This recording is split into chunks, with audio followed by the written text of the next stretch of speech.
All right, so welcome. My name is Tomasz Zajkowski. I'm a researcher affiliated with University of Warsaw.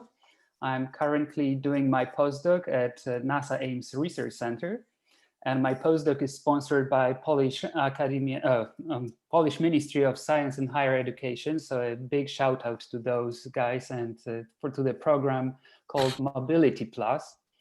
I'm also a president of Astrobiological Society. That is a fresh initiative and only few months old.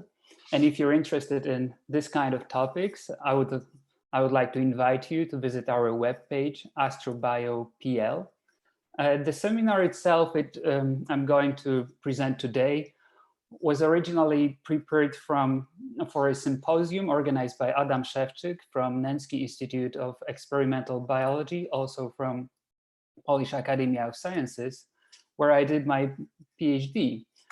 And the original seminar was presented in Polish and it's recorded. You can see it either on the webpage of Art and Science or on our page, AstroBioPL, under my name. And without further ado, today, during today's meeting, we'll look at some fundamental questions that so far have not been answered. We will start with today's seminar with Andy Warhol and his soup.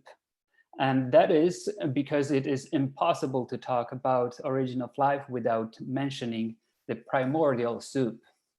And so in 1920, Haldane and Oparin, they described their theories in which they imagined that life would have started in a body of liquid water full of organic matter.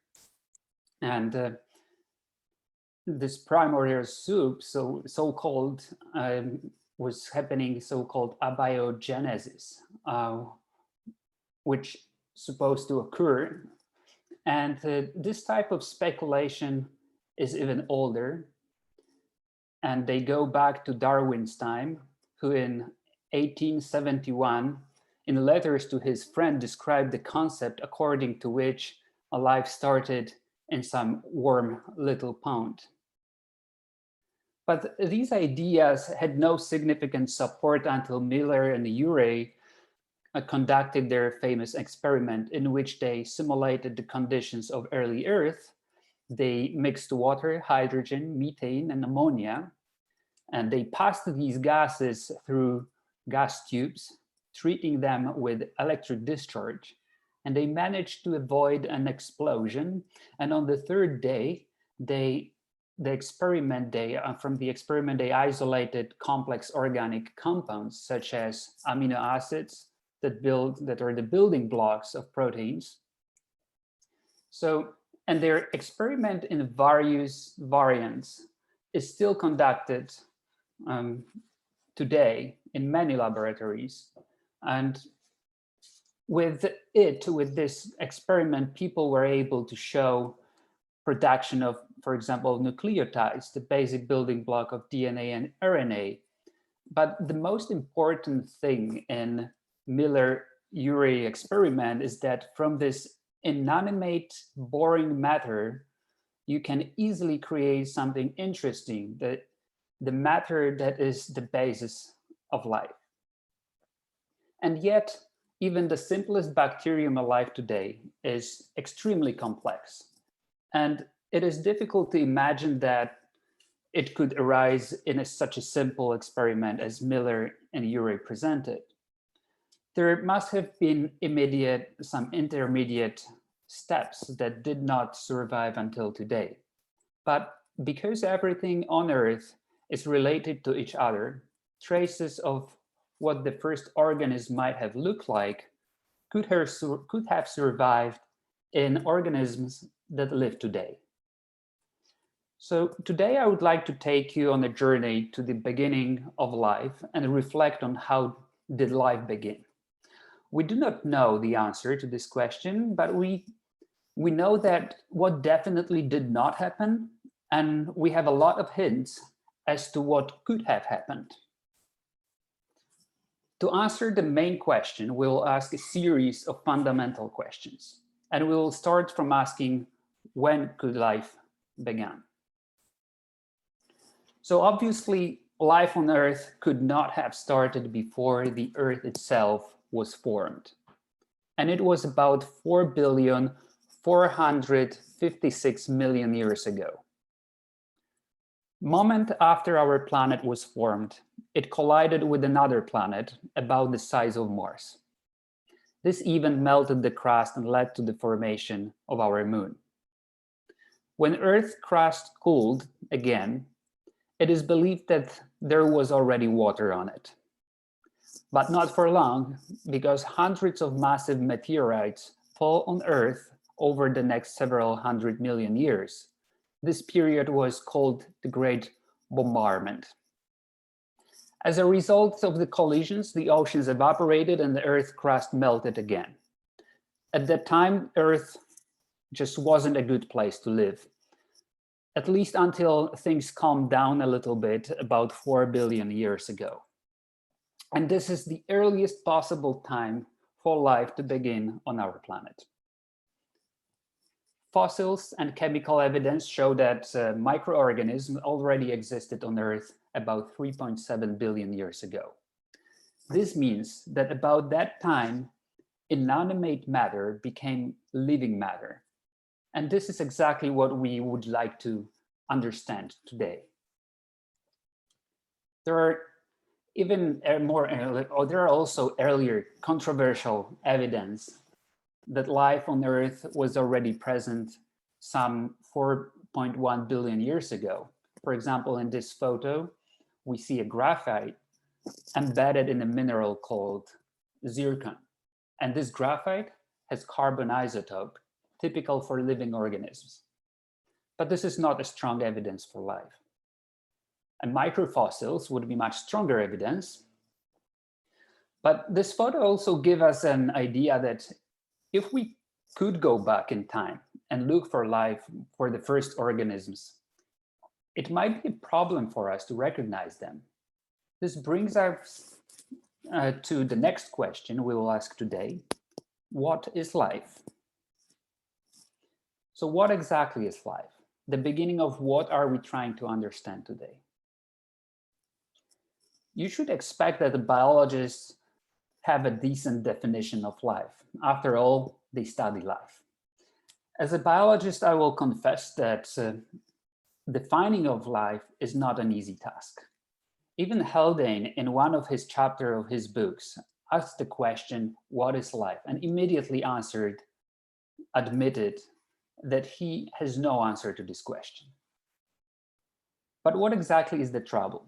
Perhaps the whole difficulty in answering this question of what life is due to the fact that we formulate the incorrect question.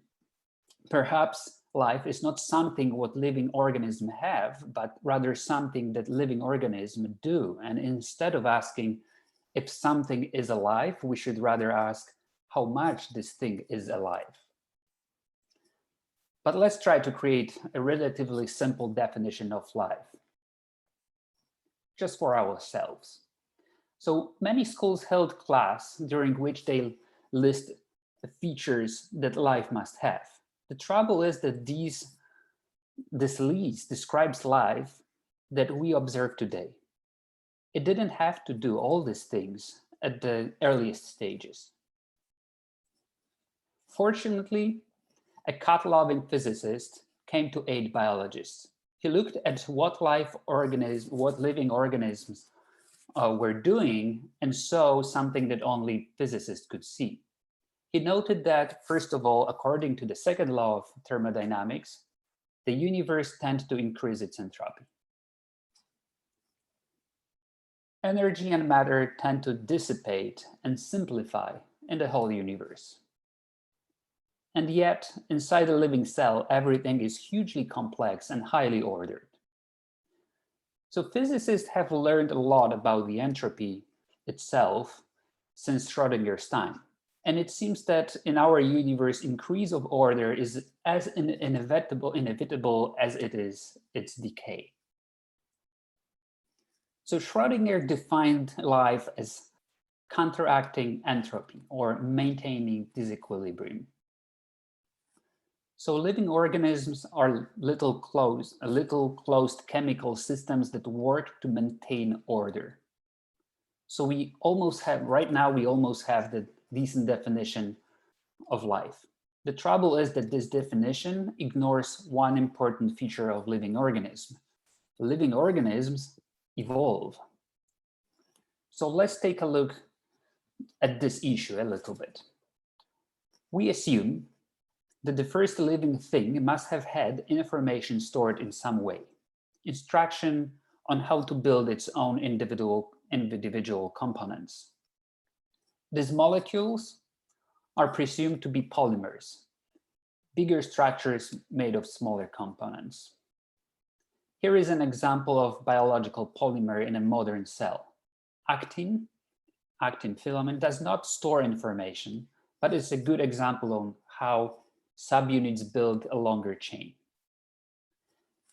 A similar phenomenon occurs on smaller scale also, and also outside of cell. An example, RNA chain can polymerize on the surface of clay. The chain is formed from entity that is found in an environment. And the resulting chain is different chains that are being formed. I probably have different characteristics and they interact differently with the environment. Some of them are more effective at obtaining their building material than others, and they exhaust the resources or the subunits, limiting the growth of the competition. What I just described is evolution by natural selection, and that is the Darwinian's favorite phrase.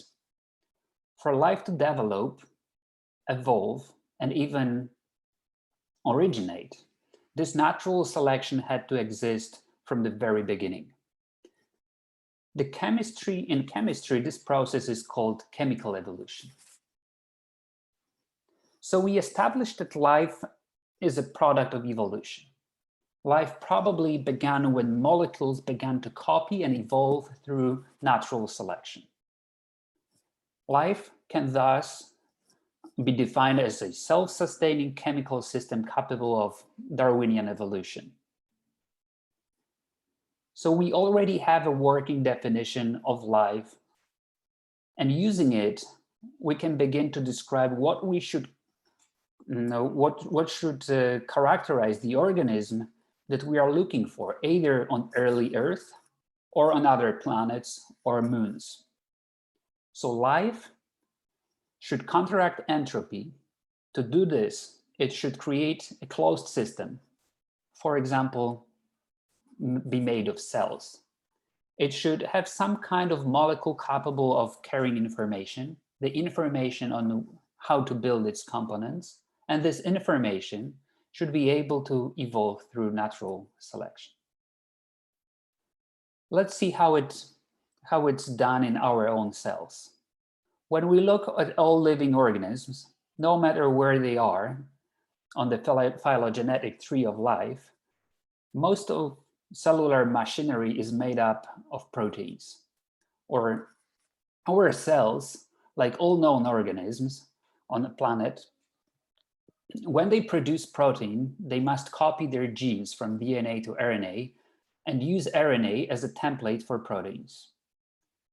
This universal mechanism is called the central dogma of molecular biology, and it's called that way because it's versatile and probably because it sounds so proud. And so we come to the question that I hope everyone has been waiting for the most. So what was first, the DNA or proteins? In the central dogma of molecular biology, there is hidden a paradox, the sort of a problem of what came first. DNA needs proteins to replicate itself. Cells use DNA to make proteins. So what came first? Fortunately, when we consider the problem of the origin of life, we can solve this paradox quite easily. The solution is to get rid of DNA and proteins, and let's leave everything to RNA. RNA is a molecule related to DNA. It contains the same 4 letters of genetic code, with the difference that thymine is replaced with uracil, a chemically similar compound. And instead of 2 strands and a helix, RNA usually has only 1 strand. RNA is unique because in addition to its ability to carry information, it can also fold into complex shapes, similarly to proteins. In a similar way as protein enzymes catalyze virus chemical reactions, RNA enzymes, called ribozymes, can also function as molecular machines.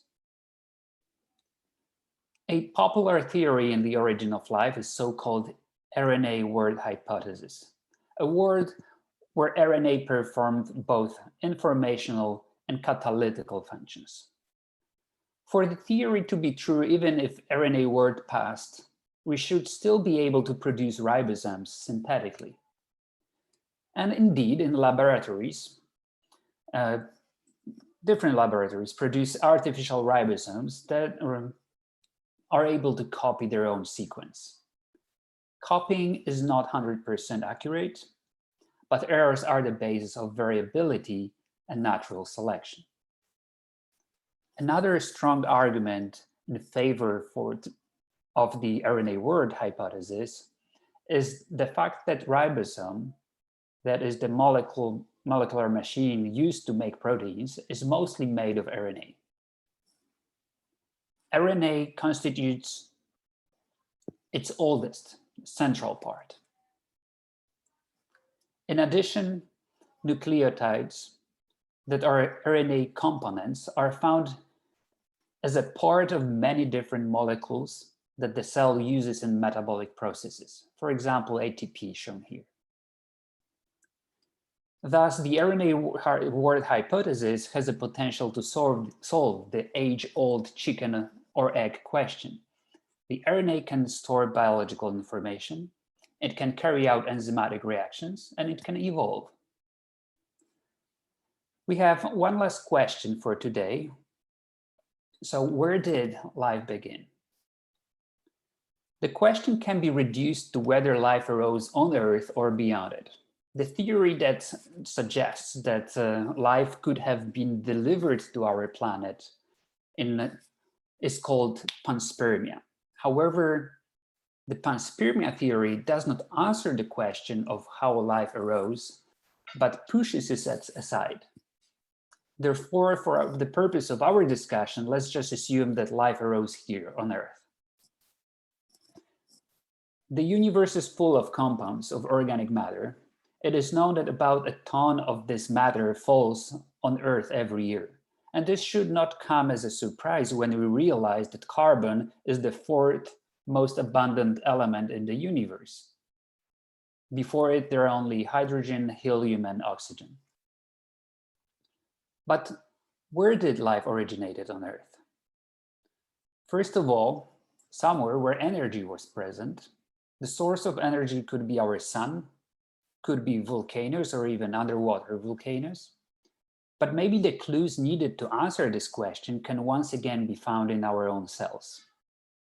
We know that all living cells use ATP to store energy. So how is ATP produced?